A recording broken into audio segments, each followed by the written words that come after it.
ஒரு family entertainer, commercial film, action and ஹீரோக்கு நல்ல ஸ்கோப் அவருக்கு ஆக்டிங்க்கு ரொம்ப நல்லா நடிச்சிருக்காரு ரவி சார். அந்த ஒரு மெச்சூர்டு ரோல் வந்து ரொம்ப நல்லா பண்ணியிருந்தார். நான் அவர்கிட்ட சொல்லிட்டே இருந்தேன் ஒரு வாட்டியும் கால் பண்ணி.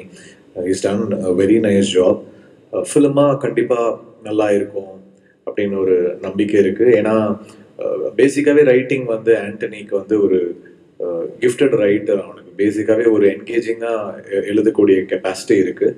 ஸோ கண்டிப்பாக this film will be a profitable film, ஒரு ஹிட் ஃபிலிமாக மாறுறதுக்கான எல்லா பாசிபிலிட்டிஸும் இருக்குதுன்னு நான் நம்புகிறேன். And the whole team, Ruben, Selvakumar, அதுக்கப்புறம் வந்து Perumal sir, Kani sir, the art director எல்லாருக்குமே என்னுடைய வாழ்த்துக்கள். இந்த வருஷம் எனக்கு ரொம்ப அழகாக தொடங்குச்சு with Captain Miller and Mission. 2 படமே நல்லா போச்சு. ஸோ 3வது படமாக சைரன் இந்த வருஷம் எனக்கு ரிலீஸ் ஆகுது. அது அப்படியே அந்த ஃப்ளோவில் தொடரும்னு நான் நம்புகிறேன்.